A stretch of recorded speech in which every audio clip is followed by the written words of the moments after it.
Ketika hatiku telah disakiti, ajarku memberi, hati mengampuni. Ketika hidupku telah dihakimi, ajarku memberi, hati mengasihi.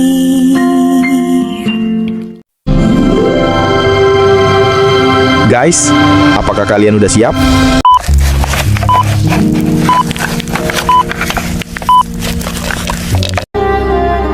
My dears, dulu kamu pernah ingin kaya. Sekarang setelah kamu bekerja keras dan menjadi kaya raya, mengapa semuanya seperti tidak berarti? Dulu kamu pernah ingin terkenal. Sekarang setelah kamu berada di puncak kejayaan, mengapa semuanya menjadi hambar? Buat apa kekayaan bila tidak bahagia? Buat apa ketenaran bila tidak dapat menikmatinya? Semula kamu sangat menginginkannya, bahkan kamu rela berkorban apa saja untuk meraihnya. Namun sekarang semua seperti tidak berguna. Ingatlah, tanpa aku hidupmu kosong. Apapun yang kamu miliki semua tidak akan berarti. Sebab itu, awalilah harimu, jalanilah harimu, akhirilah harimu bersamaku. Hiduplah tiap hari bersamaku. Akulah yang memberkatimu dengan kekayaan dan ketenaran untuk kebahagiaanmu dan berkat bagi sesamamu. Aku mengasihimu, Jesus Christ.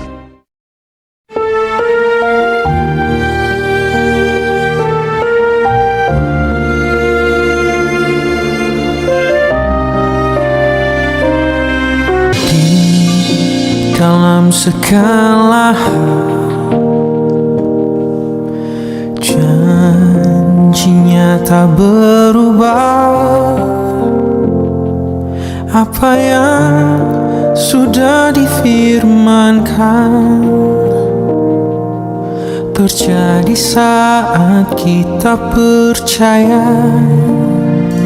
Meskipun 1000 tangan manusia menarikmu jatuh, namun Tuhan yang bela. Tangannya sanggup membuatmu naik ke gunung. Percayalah, Tuhan yang bela.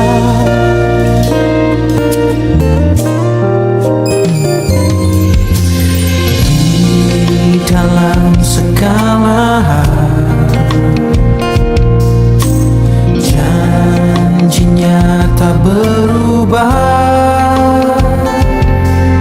Apa yang sudah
Pada kali ini saya akan berbicara tentang sebuah kekhawatiran.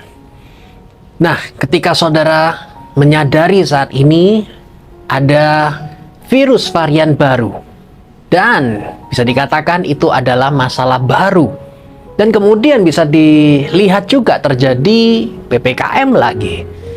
Nah, kalau saudara perhatikan di dalam Pengkhotbah 1 ayat 10 berkata, lihat, apakah ini ada lagi yang baru? Kira-kira ayatnya berkata seperti itu. Apakah ada sesuatu yang dikatakan orang, lihatlah ini baru? Oh, ini ada hal yang baru ini. Kita harus waspada, kita harus antisipasi dan lain sebagainya. Muncul lagi hal yang baru, muncul lagi masalah yang ada. Tetapi ayat itu berkata selanjutnya, padahal itu sudah ada lama sebelum kita. Jadi kalau saudara perhatikan, sudah basi. Apanya yang basi? Kekhawatiran kita. Jadi kita ini hidup di dalam Yesus Kristus seharusnya penuh dengan damai sejahtera. Tidak ada lagi kita merasa takut, khawatir, cemas akan apa yang terjadi di masa depan. Oleh sebab itu saudara, pada momen kali ini saya ingin menunjukkan kepada saudara, hidup kita di dalam Yesus itu aman, baik-baik saja. Tidak akan dibiarkan selai rambut itu jatuh tanpa sepengetahuan Tuhan. Jadi, buat apa kita khawatir dengan hari esok? Buat apa kita khawatir dengan sesuatu yang akan terjadi? Ini kan sudah mau apa yang terjadi nanti di tahun itu, akan ini itu. Jangan khawatir saudara, karena firman Tuhan berkata, segala sesuatu yang sudah ada itu jelas. Jadi kalau saudara perhatikan, tidak ada hal yang seakan-akan itu sepertinya belum jelas, belum kelihatan. Itu semua sudah ada di dalam rancangan Kristus Yesus Tuhan kita. Jadi pada momen kali ini saya ingin memberitahukan kepada saudara, tetaplah tenang, tetaplah yakin, dan tetaplah percaya bahwa Yesus Kristus tetap pegang kendali.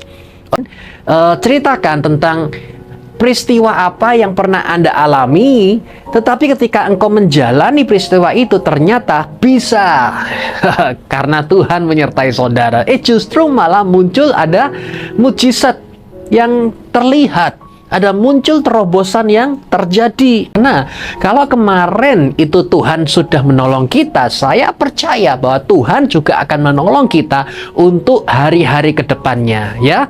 Jadi pada momen kali ini, tetaplah tenang, tetaplah yakin dan percaya. Yesus Kristus, Sang Pembela kita, membawa kita untuk alami kemenangan demi kemenangan di dalam anugerah-Nya. Yesus Masiah, bless you.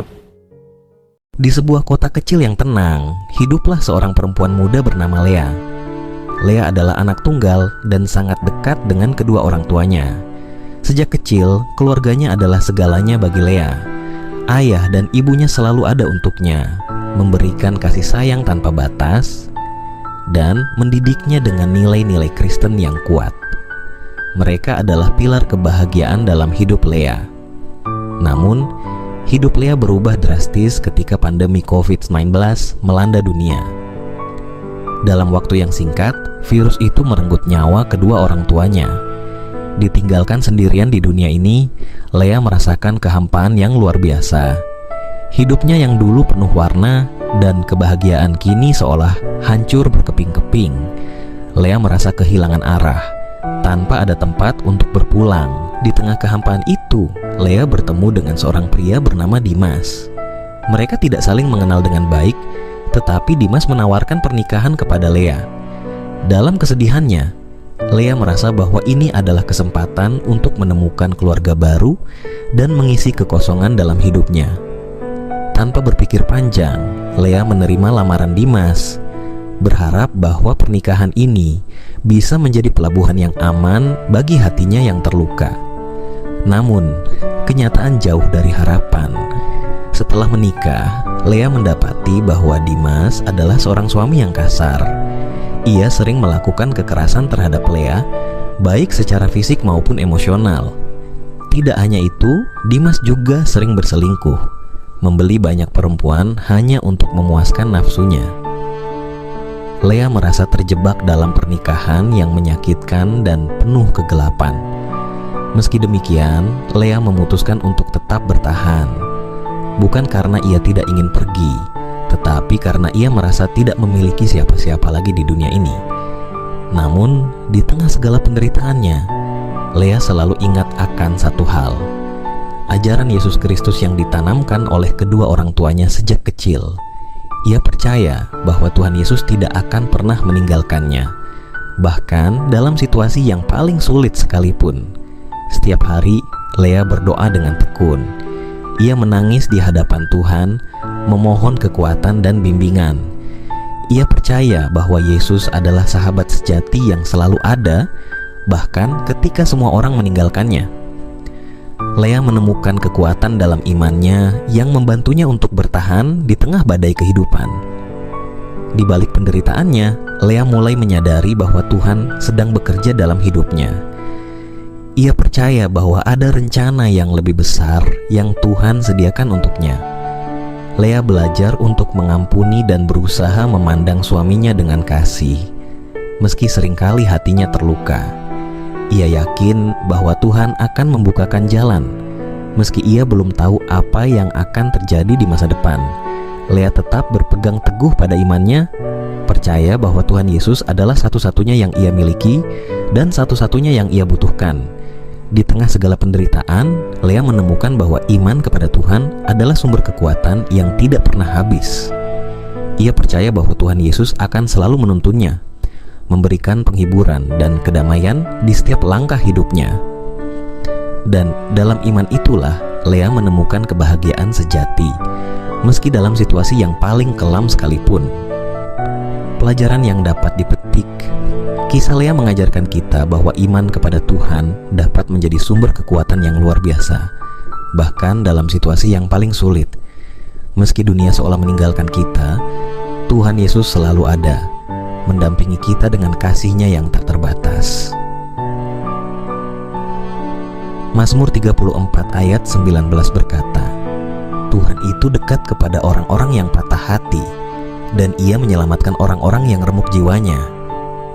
Ayat ini menekankan bahwa Tuhan selalu dekat dengan mereka yang sedang menderita dan merasa hancur. Sama seperti Lea yang mengalami penderitaan, dia tetap menemukan penghiburan dan kekuatan dalam imannya kepada Tuhan Yesus. Kiranya kisah ini dapat menginspirasi kita semua untuk tetap berpegang pada iman kita kepada Yesus. Tuhan Yesus memberkati. Yesaya 30 ayat 18 dan 19. Oleh sebab itu, Yahweh menunggu untuk memperlihatkan kemurahan-Nya kepadamu. Dan karena itu, Dia ada di tempat tinggi untuk berbelas kasihan kepadamu. Sebab Yahweh adalah Elohim yang maha adil. Berbahagialah semua orang yang menantikan Dia, sebab seluruh umat akan tinggal di Sion, di Yerusalem. Kamu tidak akan terus menangis. Dia pasti akan menunjukkan kemurahan-Nya pada suara tangisanmu. Ketika Dia mendengar, Dia akan menjawabmu. Amin. Mari sama-sama kita mau berdoa. Bapa yang baik di dalam Tuhan Yesus Kristus, di dalam segala kondisi, kami mau mengucapkan terima kasih karena kami percaya Engkau mempunyai rencana yang terbaik untuk kami. Manusia boleh merencanakan sesuatu, namun Tuhan yang akan menetapkan semuanya untuk terjadi. Kami tidak mau kecewa ataupun putus asa dalam menunggu, karena kami percaya penantian kami akan datang di waktu yang tepat. Kami mau setia dalam proses yang kami lalui sekarang, karena setiap proses akan membimbing kami kepada kebaikan dan agar kami dapat diubahkan menjadi serupa dengan Kristus. Berdoa untuk setiap kami yang sedang menunggu akan pertolongan-Mu, Tuhan. Kami berdoa agar hati kami yang terlebih dahulu diubahkan, sehingga ketika kami menerima mujizat itu, hanya nama-Mu yang dipermuliakan.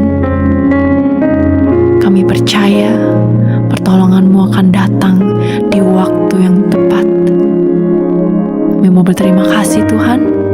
Kami mau berdoa dan berharap hanya di dalam nama Tuhan Yesus Kristus, Juru Selamat kami.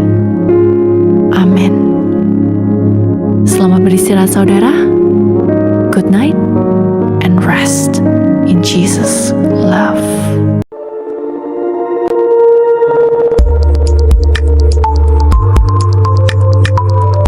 Guys, terima kasih udah mau nonton ya.